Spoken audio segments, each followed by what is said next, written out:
أكرمنا بنعمة الإسلام وفضلنا على كثير من الأمم. أشهد أن لا إله إلا الله وحده لا شريك له، وأشهد أن سيدنا محمدا عبده ورسوله. اللهم صل وسلم وبارك على محمد وعلى آله وصحبه أجمعين. قال رب اشرح لي صدري ويسر لي أمري واحلل عقدة من لساني يفقهوا قولي. سبحانك لا علم لنا إلا ما علمتنا إنك أنت العليم الحكيم. ولا حول ولا قوة إلا بالله العلي العظيم. يسر ولا تعسر وتمم بالخير. اللهم اجعلنا من الذين يستمعون القول فيتبعون أحسنه. آمين يا رب العالمين، والحمد لله رب العالمين. قال الله تعالى: أعوذ بالله من الشيطان الرجيم. يرفع الله الذين آمنوا منكم والذين أوتوا العلم درجات. Saya Allah akan mengangkat derajat orang-orang beriman di antara kamu dan orang-orang berilmu pengetahuan dengan kelebihannya beberapa derajat. Surah Al-Mujadalah ayat yang ke-11. Saya muliakan seluruh jawatan kuasa Masjid Bukit Indah, Imam, Hilal, Ketua, Puan, hadirin tamu Allah, hadirat tamu Allah yang dirahmati Allah Subhanahu wa taala sekalian. Alhamdulillah, bersama-sama kita mengaturkan syukur kehadirat Allah Subhanahu wa taala. Malam ini kita dapat bersama lagi untuk bersama-sama berbincang dan berzakarah berkaitan suatu kitab yang bertajuk Insan Ingatlah, dan kita masih membicarakan tajuk yang awal, iaitu mati itu suatu peringatan yang berharga. Sambungan daripada perbincangan kita yang telah pada bulan 2 lepas, iaitulah di mana kita membaca sebuah hadis yang menyebut akan hadis Nabi sallallahu alaihi wasallam, "Ala inna fil jasadi mudghah, idza salaha salaha al-jasadu kulluh, wa idza fasada al-jasadu kulluh, ala wa hiya al-qalb." Nabi bersabda, ingatlah sesungguhnya di dalam tubuh anak Adam itu ada segumpal darah atau seketul daging. Jika baik ia, maka baiklah seluruh anggotanya, dan jika rosak ia, maka rosaklah seluruh anggotanya. Ketahuilah itu adalah hati. Jadi hati nurani yang ada dalam manusia, yang merupakan raja dalam kehidupan kita. Dan hati itulah yang akan mengarahkan segala anggota kita untuk bertindak, sama ada baik ataupun buruk. Betullah Nabi sebut dalam tubuh kita ini ada seketul daging, segumpal darah. Yang baik, dia baik segala anggota.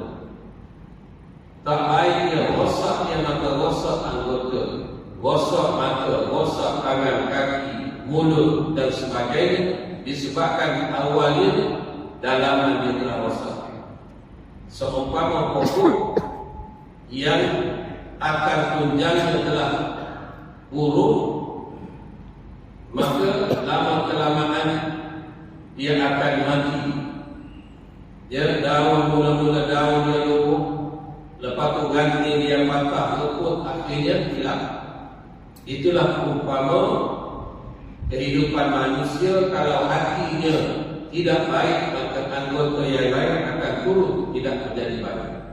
Walaupun ada orang kata, kamu tengok jaja saya ni macam ini jahat, tapi hati saya baik. Bercakaplah dengan hadis Nabi sallallahu alaihi wasallam. Nabi kata kalau hati orang itu baik, luar dia baik. Sebab tu orang yang luar dia baik, hati dia buruk, itu munafik. Lagi rosak. Nah, itu maknanya dalam. Sebab itulah asas agama itu adalah memperbaiki keimanan, kepercayaan kepada Allah Subhanahu wa taala. Bila manusia beriman dengan sebenar-benar kepada Allah, maka dia akan boleh menjadikan hati dia itu hati yang baik. Kata dia, oleh kerana etikad orang beriman meyakini adanya kehidupan selepas mati itu, maka tidak dapat tidak manusia mesti mengetahui hal-hal yang berkait dengannya. Rasulullah SAW telah memberitahu melalui ujian sabdanya mengenai alam barzakh dan alam akhirat, yang semua itu mesti dipahami dan diambil pengertian secara bersungguh-sungguh. Apabila tiba saatnya melalui alam tersebut, maka tidaklah terlalu tertidur dan terbingung-bingung seperti orang yang terjebak dalam mimpi yang atau disebut bagaimana persiapan yang orang yang cerdik mati itu satu peringatan yang berharga. Mana kita tengok orang mati itu peringatan kepada kita bahawa kita juga akan mati. Dan nanti mati ini tak balik ke dunia dah. Mati ini pergi terus. Dan mati-mati ini perhitungan ada di depan. Dan kita perlu ingat juga apa bekalan yang kita nak bawa untuk kita mati. Ya, apakah teman duduk kita dalam tubuh? Dalam tubuh kita siapa nak jadi teman kita? Harta kita yang banyak. Ya, berapa orang yang mati dikebumikan dengan hartanya, kenderaan dia yang mewah. Berapa ramai manusia yang mati, dia bawa kereta dia yang ratus ribu. Begitu juga rumah dia yang mahal, adakah dia bawa? Tidak. Rata-rata kita tengok, hatta jutawan-jutawan Arab kita tengok mati, ya, mereka itu bawa 3 helai kain kapan. Betullah sabda Nabi sallallahu alaihi wasallam, yutbi'ul mayyit salasa. Mengikut mayat itu, mana kita bila mati 3 benda ikut kita. Bawa kita ke kubur 3 benda. Nabi sebut bayar jimus baini wa yabqa ma'ahu. 2 balik 1 tinggal. Bayar jimus ahluhu wa malu, yang akan balik meninggalkan kita seorang pada depan yang bukan akhir, keluarga kita dan harta benda kita. Bawa balik. Anak kita, dia kampung kita, dia balik. Isteri kita ke, suami kita ke, dia kampung kita, dia balik.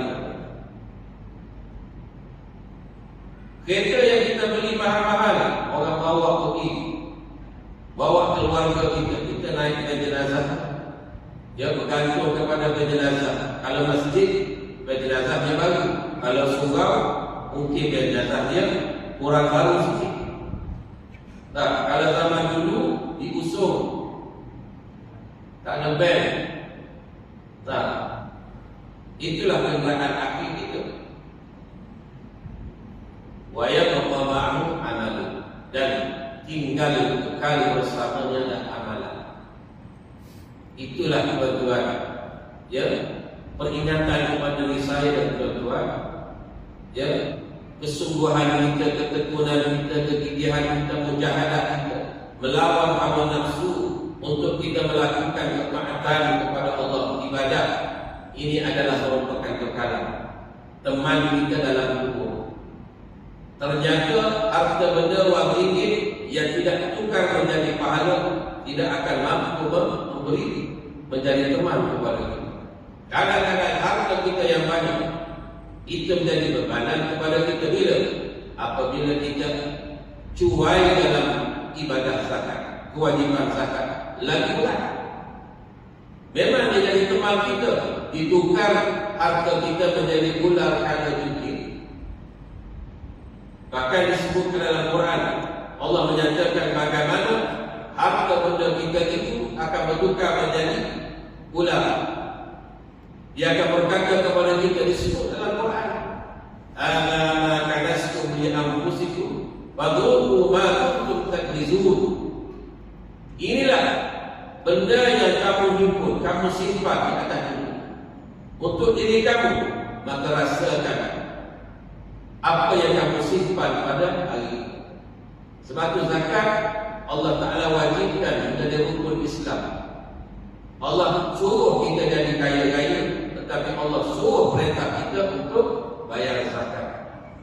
Ya, bayar zakat tak semestinya dengan pejabat zakat. Dengan asnafnya 8 golongan.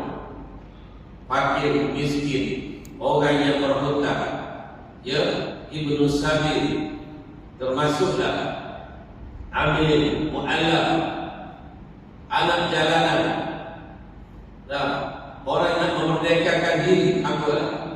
8 golongan asnaf yang kita boleh salurkan zakat, maka tertunailah zakat ini. Ya, itu di antaranya. Jadi nak sebutnya bagaimana susah payah kita datang masjid ini akan kita lihat hasilnya bila kita mati. Sebab itulah malas, susah, segan, payah macam mana pun sampaikan diri kita ke masjid. Kerana inilah teman kita. Masjid menjadi teman kita, Quran menjadi teman kita, duit yang kita sedekah menjadi penyelamat kita, puasa, zakat, haji, umrah menjadi teman kita dalam kubur untuk menjawab persoalan para malaikat. Boleh baca dalam kitab, dalam hadis Rahmah bin Samurah riwayat, ya, datang belah kanan, ibadah kita akan jawab. Datang belah kaki, kaki kita akan jawab. Bila kita rajin berulang kali ke masjid, kaki kita boleh jawab, tolong jawab. Kiri, ya, ibadah puasa, haji, umrah akan jawab. Belah kepala, rokok, sujud kita, ibadah kita juga jawab. Tapi kalau kita segan untuk melakukan ibadah, apa yang nak jawab untuk kita? Apa yang nak jadi teman kita dalam kubur? Walaiyazubillah, kalau teman kita adalah ular ataupun kala tadi. Jadi sebab itulah peringatan kepada kita, kematian orang lain adalah tazkirah kepada kita. Terutama dia kata di akhir zaman ini semakin kurang atau amat sedikit dari kalangan manusia yang bercakap tentang kematian. Orang bercakap tentang benda-benda yang lain daripada kematian, benda hidup. Ya, orang bercakap tentang kemajuan, orang bercakap tentang bangunan pencakar langit, orang bercakap tentang dunia masing-masing. Kurang bercakap tentang kematian. Sebab apa? Bila sebut mati dia kata tidak produktif. Matilah membawa produktif. Sebab kita Nabi suruhkan i'mali dunia ka'annaka ish abadi. Beramallah kamu untuk dunia kamu seolah kamu nak hidup selama-lamanya. Dan beramallah wa'amal al-akhirat ka'annaka tamut taratan. Buat amal akhirat kamu seolah-olah kamu rasa kamu nak mati besok.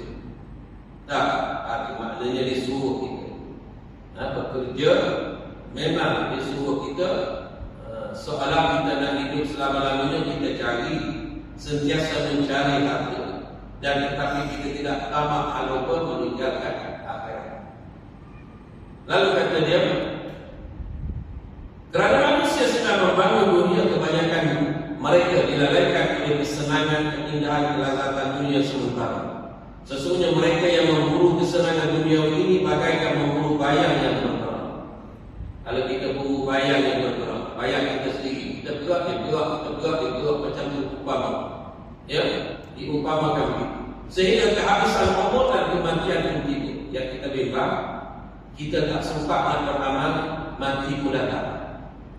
Tambah hari ini mati, dia tak kira usia. Kalau orang dulu-dulu, orang tua-tua je mati. Orang muda mati juga, mati kemalangan, mati lemas. Hari ini 40, 50 biasa. Ya, kematian. 60 memang nak jadi biasa. Kan kita tengok dalam bulan Ramadan baru ini tuan. Ya, ramai di antara tutup guru kita, ya, yang kematian yang meninggal dunia. Maknanya kita tengok orang yang adik-adik lah, mudahlah. Seorang sedangkan Nabi sebut al-ulama sirajul ummah. Ulama ini adalah lampu bagi umat. Kalau umpamakan dalam masjid itu ada berapa biji lampu? 10 lampu, 20 lampu. Mana salah 20 orang ulama. Bila mati seorang ulama, mati satu lampu. Mati pula padam satu lampu. Mati lagi padam lagi. Tinggal berapa? Tinggal 5 lampu. Daripada 25 tinggal 5, macam mana suasana dalam masjid? Menjadi tidak terang. Kalau padam semua, gelap masjid. Umpama begitulah Nabi sebut ulama lampu kepada umat. Betul lah Allah Subhanahu Nabi sebut dalam hadis, Inna Allah la yaqbidul ilma biza'an yantazi'u minal ibad walakin yaqbidul ilma biqabdil ulama hatta idha lam yubqi 'aliman ittakhadha an-nas ru'usan juhalan fasu'ilu faftahu bighairi ilmin wa dhallu wa adallu. Rawahu Bukhari dan Muslim. Sesungguhnya Allah Ta'ala tidak menghapus ilmu pengetahuan itu dengan cara mengambil sekaligus daripada hamba-hamba. Ya, bukannya Allah Ta'ala akan ilmu uzur ditarik daripada dada. Ya, jadi janganlah kekal. Allah tak buat itu. Allah nak angkat ilmu itu, macam mana? Tetapi Allah Ta'ala menghapuskan ilmu pengetahuan itu dengan kematian alim ulama, sehingga tiada lagi orang alim. Bahaya. Bila orang alim tak ada, bahaya dunia. Sebab bila orang alim tak ada yang jahil. Ya, bila jahil, dia cakap, ikut dia rasa nak cakap. Dia bukan cakap ikut Al-Quran dan Hadis. Ketika itu dia kata, orang ramai melantik ketua-ketua mereka dari kalangan orang yang jahil. Dan apabila mereka ditanya, mereka memberi fatwa dengan sewenang-wenangnya tanpa perpandukan ilmu pengetahuan, maka mereka sesat lagi menyesatkan. Ini hadis sahih Bukhari Muslim. Dan kita tengok bulan Ramadan baru ini ramai 3 orang ulama-ulama besar, almarhum buku saya, ya, Haji Muhammad Medul, ya, Pasir Tumbuh, itu guru di Kedah, seorang yang hebat, yang alim. Masuklah ramai lagi lah antara yang meninggal dunia. Jadi sebab itulah Nabi sebut juga idza al-'alim zulima fil Islam zulmatun la yasudha hatta la yasudha syai'un ila yaum. Ya, bila mati orang alim, maka jadi gelaplah Islam itu dan tidak dapat diganti oleh sesuatu hingga hari kiamat. Ya, bila mati orang alim, maka gelap dunia ini. Dia apa-apa dalam sultan Islam yang mungkin tidak boleh ditampung di suatu hingga hari kiamat. Saya pernah sebut, saya Umar Al-Khattab radhiyallahu anhu pernah menyatakan, "Mautul al-'abid qa'im al-lail, la mautul 'abid al-qa'im al-lail, sa'im an-nahar, ahwan min mautil 'abid." Mati seribu orang ahli ibadat, kata Sayyidina Umar, ahli ibadat mati 1000 orang yang mulai pada malam hari, yang berpuasa sunat di siang hari, lebih bahaya, lebih ringan lebih ringan daripada matinya seorang yang alim, yang berakal lagi alim. Saya kata, ya, 1000 ahli ibadah mati dengan seorang alim mati lebih berat seorang alim yang mati. Ya, sebab itulah alim ini dia menjaga ilmu. Orang ini menjaga ilmu dan beramal dengan ilmu, maka alim itulah alim. Kalau alim banyak ilmu tapi tak beramal, itu bukan alim. Alim segi pengetahuan, bukan hakikat alim. Sebab orang alim ini orang yang paling bertakwa kepada Allah. Innama yakhshallaha min ibadihi ulama. Yang hanya saja yang takut kepada Allah ialah ulama, orang alim. Ya, orang yang alim sebab itu dia bercakap mengikut kehendak Allah, bukan mengikut kehendak manusia.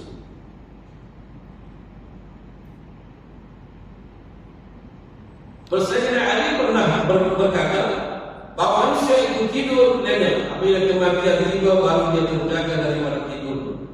Demikian orang tidak mengerti mati itu sentiasa dalam lalai dan atau bagaikan orang yang tertidur lena, dia akan terkejut ketika kematian tiba secara mendadak. Auzubillah. Ya, kita tak nak jadi orang yang lalai, orang yang tidur. Macam orang tidur, manusia an-nasu niyam. Manusia tidur, kata saya nak.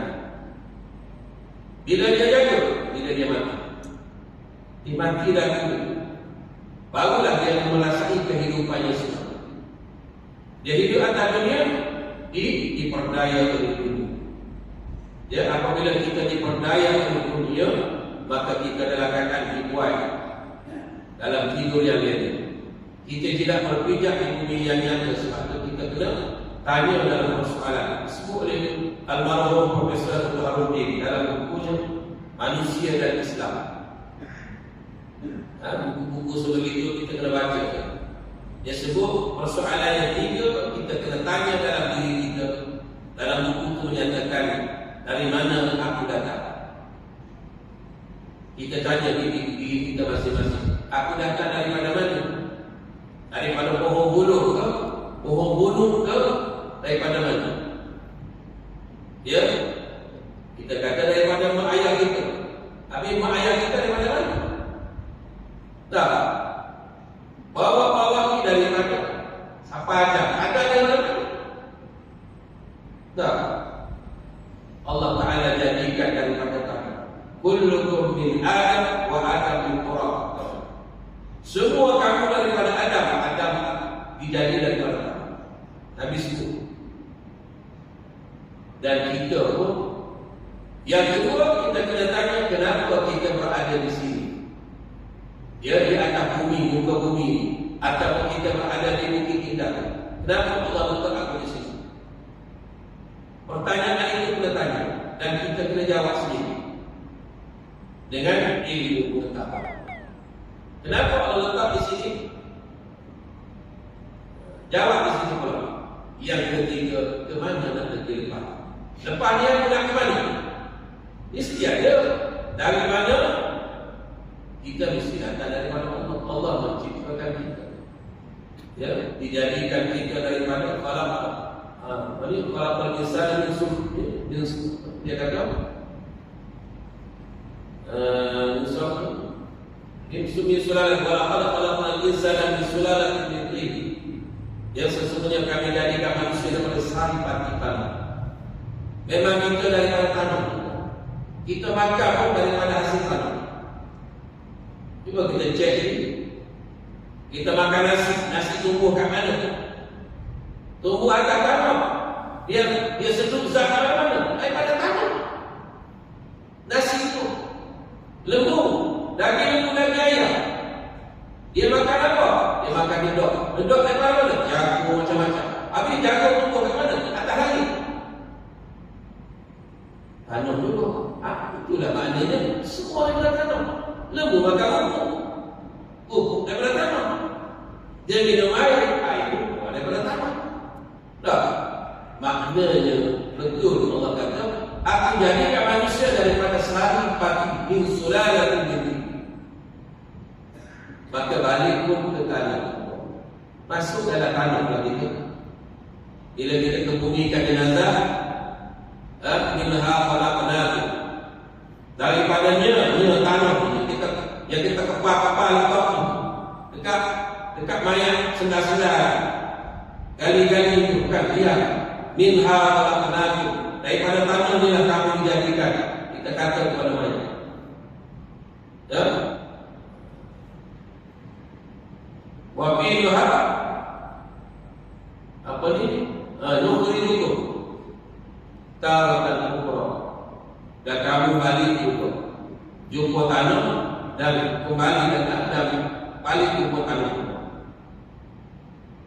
Itu di antara yang disebut dalam Quran dan kita sudah baca kan. Masa kita kebumikan jenazah. Dia kepal tanah. Ya, kita letak bersama-sama sedar ayat supaya tak kembali. Itu supaya peringatan kepada kita. Kita bukan peringatan kepada kita. Kita kata aku dulu daripada tanah, memang daripada tanah, balik ke tanah pun. Jadi mana-mana pun masuk tanah. Dalam itulah tempat tinggal kita sementara waktu dibangkitkan pada hari kiamat. Itulah kita balik sisi-sisi. Berbeza dengan orang yang hatinya sentiasa mengingati mati atau tazkiratul maut, maka kematian itu bagi mereka ibarat sebuah jambatan untuk menuju ke satu pertemuan dengan Allah Ta'ala yang sering disebut dan diingati. Berbeza. Bukan maknanya mati itu terkejut dan dia takut untuk mati. Tetapi orang yang soleh, orang yang sentiasa mengingati mati, melakukan persiapan untuk mati. Mati itu suatu jambatan untuk dia jumpa Tuhan. Macam Nabi, macam sahabat-sahabat Nabi. Lepas tu sahabat Nabi tuan-tuan, bila paling tentang perang, dia takut perang. Ada sahabat Nabi seorang takut perang. Lompat mereka pergi perang. Kenapa? Kerana mereka nak bertemu dengan Allah dan mendapat syahid. Nak dapat syahid, nak masuk syurga dengan mudah. Bukan mereka nak orang kata pergi bunuh diri. Tidak, berjuang, kita lawan musuh, berperang, mengawal agama. Tak, mereka tidak ada yang lain. Mereka nak jaga agama Allah SWT. Mereka tak takut mati. Sebab mati itu mana-mana pun mati. Hatta yang tengok remaja-remaja Islam paras kita, ada dia takut mati juga. Nak lawan Islam dia tak takut juga. Sebab apa? Dia faham mati memperjuangkan agama Allah itu mati syahid, mati syurga dulu. Di dalamnya syurga panggil, tak ada lucu nampak lagi. Dia panggil dan masuk syurga. Bahkan Nabi sebut orang mati syahid, rohnya dibawa ke dalam, dimasukkan ke dalam kebun yang hijau dalam syurga, maka dia akan bersia-sia kepada tempat dalam syurga itu yang dia tinggal. Bagi sahabat Nabi, dia cintakan syurga, cintakan Allah SWT. Sebagaimana kisah Nabi Ibrahim Khalilullah yang didatangi oleh malaikat maut. Ini diceritakan kisah Nabi Ibrahim Khalilullah. Bila sewaktu malaikat maut datang kepada dia. Ini di antara dialog yang dibawa dalam kitab kita. Dia kata, apakah bila malaikat maut datang kepada dia Nabi Ibrahim? Sebab Nabi-Nabi gelap. Mereka diminta izin oleh malaikat untuk ambil nyawa. Bukan macam kita. Ya, hatta Nabi kita sallallahu alaihi wasallam didatangi Jibril. Ya, bagi salam datang ke Nabi. Baca dia baca hadis kuapatan Nabi. Baca itu. Ya. Nabi tanya sahabat, "Ayat ini wahai ayahanda, wahai Rasulullah, ada orang datang. Ya, bagi salam nak jumpa lah." Nabi kata, "Aku kenal dia." Nabi kata, "Aku dah kenal siapa yang datang." Datang. Ya, itulah orang, itulah tetamu yang akan memisahkan seseorang dengan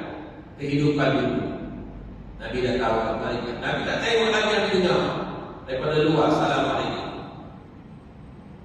Dan itulah malaikat datang minta izin untuk mengambil nyawa Nabi. Sama juga dengan Israel daripada Nabi Ibrahim. Lalu kata dia, apakah anda hendak mengambil nyawaku? Kata Ibrahim. Tanya Nabi Ibrahim kepada Israel. Benar jawab malaikat kamu. Ya, maknanya aku diperintah oleh Allah untuk ambil nyawa kamu. Tidakkah anda tahu bahawa aku adalah Khalilullah, kekasih Allah? Aku ni tak tahu, aku ni kekasih Allah. Tak ada orang lebih dikasih oleh Allah daripada aku. Itu waktu itulah yang selalu mendampingi dan mendampingi aku sentiasa dekat. Allah sentiasa dekat. Adakah munasabah sebab kasih dan mengambil nyawa kekasih? Ada tanya.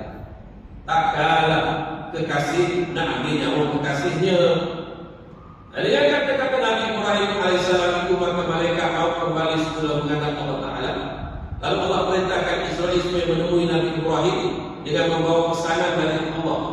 Malaikat mau berkata kepada Nabi Ibrahim, ya, mau cakap dengan Ibrahim macam ni. Justru dengan kematian itu berarti Allah yang Maha Pengasih telah menjemput kekasihnya agar datang menemuimu. Ya, kata kepada Ibrahim, wahai Israel, ya, kekasih dia jemput datang untuk jumpa dengan dia. Takkan tak nak. Nah, jadi dengan penjelasan malaikat mau itu, maka Nabi Ibrahim amat gembira menghadapi kematian seronok. Bila sebut nak jumpa kekasih ni, seronok lah. Tak apalah, aku boleh mati lah. Itulah Nabi-Nabi.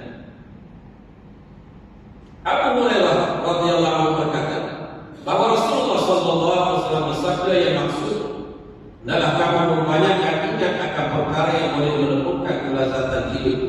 Jadi bertanya Abu Hurairah, apakah yang boleh melembutkan kelazatan hidup itu? Jawab Rasulullah sallallahu alaihi wasallam, zikrul maut, yaitu mengingat akan mati. Kelazatan dunia merupakan penyumbang terbesar terhadap sifat lalai manusia. Ya, dunia ini kadang-kadang dia akan melalaikan.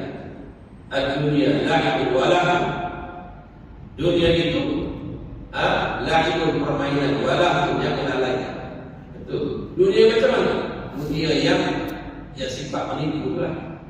Nah, dunia yang menyebabkan kita tak ingat kepada akhirat, itu namanya dunia. Apa itu dunia? Suatu benda yang kita buat tak boleh bawa bekal ke akhirat. Apa saja. Sebab itulah kadang-kadang ibadat kita dia boleh jadi dunia. Kita datang daripada rumah, contohlah, datang daripada rumah tujuan apa? Tujuan nak mengintip ustaz ceramah apa? Contohlah, dia jadi dunia lah, walaupun datang masjid. Tapi tuan-tuan datang daripada rumah, nawi juga apa? Nak dengar ceramah, nak sembahyang jemaah, nak jumpa sahabat lama, nak tanya khabar sihat atau tidak. Dapat pahala berapa? 10 niat, 10 pahala. Jangan datang satu niat masjid. Contohlah, itu di antara. Jadi dia boleh jadi akhirat. Tambah bawa duit pulang, masuk kampung masjid lagi, tambah pahala. Nah, jumpa kawan-kawan, salam, beri salam dan salam-salaman beramal-amal. Ajak minum teh lagi lah pahala dalam. Itu nak sebutnya kehidupan dia jadi akhirat, walaupun tak nampak macam dunia. Tapi dunia, apa ni akhirat, dia boleh jadi dunia kerana apa? Yang kita dah perbuatan. Dan manusia yang sedang diberi oleh kesenangan dan kelazatan dunia pasti tidak terpingin didatangi oleh maut. Dan kita kalau terpesona dengan dunia, suka tak mati. Kita tak suka nak mati. Tak. Ya. Tapi kalau kita cintakan akhirat, cintakan Allah, pasti kita akan cinta bertemu dengan Allah Subhanahu wa taala. Kerana baginya maut adalah noktah kepada kesenangan yang datang itu. Yang sedang kita capai dunia. Pengakhiran kalau mati dah hati kan. Seronokkan dunia ni hati bagi orang yang soleh, hidup senang di akhirat nanti senang. Betul kata orang, senang-senang atas dunia, senang lagi di akhirat. Susah-susah atas dunia, susah lagi di akhirat kalau kita jalan. Nah, kematian menyebabkan dia rugi besar, segala kekayaan dan pangkat kebesaran akan berakhir secara mendadak. Istri atau suami misalnya terpaksa ditinggalkan. Memang benar. Kemewahan yang melazatkan hidup akan berpindah balik kepada para waris. Orang yang bersenang, orang akan bersenang lena mendapat harta pusaka, tetapi dia kesepian dalam kubur lantaran ini dia tidak ingin mati. Malah setengahnya ada yang benci akan kematian. Itulah kata Nabi, wahan, penyakit wahan jemaah tua zaman gamai tetapi macam kulit. Mereka berpenyakit, satu penyakit namanya wahan. Sahabat tanya, wamal wahan? Hubud dunia wa Allah. Kasih dunia, cinta dunia, tak ada lagi. Bila kasih dunia akan kecintaan kepada Allah. Bila cinta akhirat, cinta akan kepada Allah. Nah, sesungguhnya mencintai kelazatan dunia itu boleh menyebabkan manusia tidak ingat akan kematian. Ya, kalau kita lupa cari dunia tuan-tuan, kita lupa akan mati. Lupa nak cari bekal kadang-kadang. Padahal kematian itu pasti datang sama dia ingat akan lupa. Ya, kita ingat kematian pun dia datang. Tak ingat pun kadang sampai masa dia datang. Apa yang kita paling takut? Sebab yang dia benci suka pada mati. Justru kematian adalah suatu permulaan kepada kehidupan yang sebenarnya, iaitu hidup yang tidak akan disudahi dengan kematian. Hidup lepas mati ini tak mati lagi. Jangan tak mati lagi. Hidup selama-lamanya. Itulah hidup yang sebenarnya. Hidup atas dunia ini hidup sementara. Ya, hidup yang berakhir dengan mati.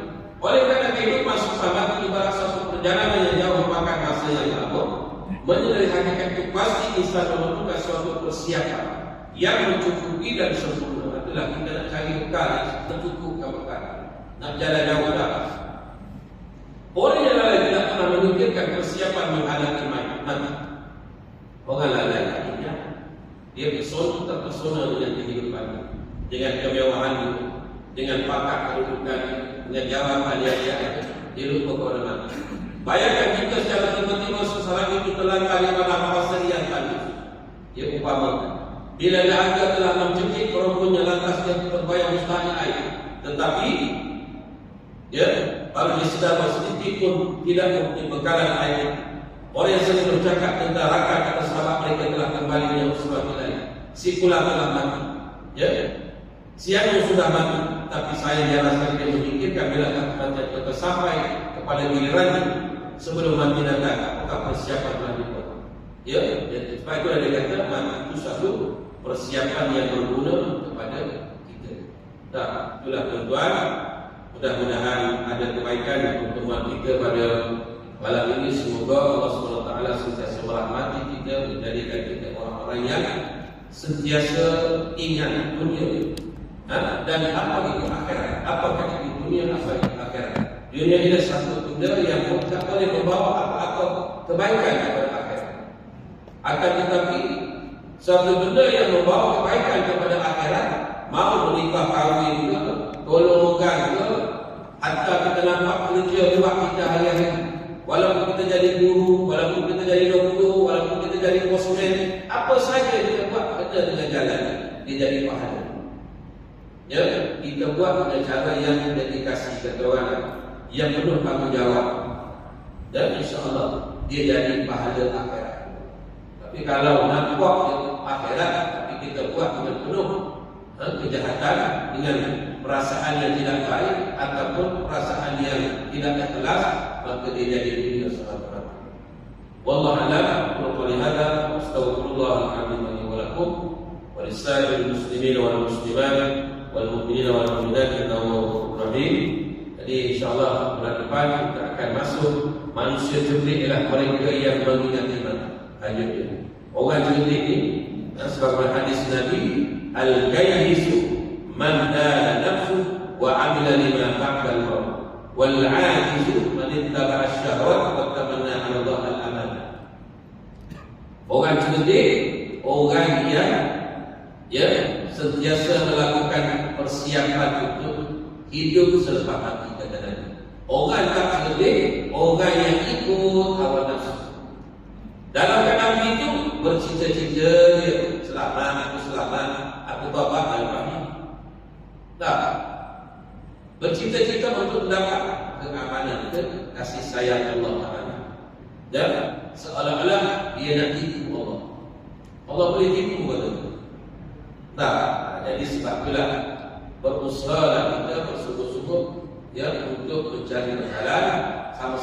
itulah saya nasihat bagi saya dan tuan-tuan. Dan di samping itu pada malam ini saya nak sedikit pengumuman. Saya dah buat korban di Kamboja ya. Pada tahun inilah. Dan sebagaimana biasalah yang tuan-tuan ada yang tuan-tuan masuk sebelum ini di Kamboja di Phnom Penh. Saya akan pergi pada 28 hari bulan Jun di kampung orang-orang miskin di sana. Satu bahagian berharga RM380 sahaja, satu bahagian itu, dan satu lembu RM2,650 ya. Siapa-siapa berhajat sila temunya saya atau PM saya. Wallahu a'lam.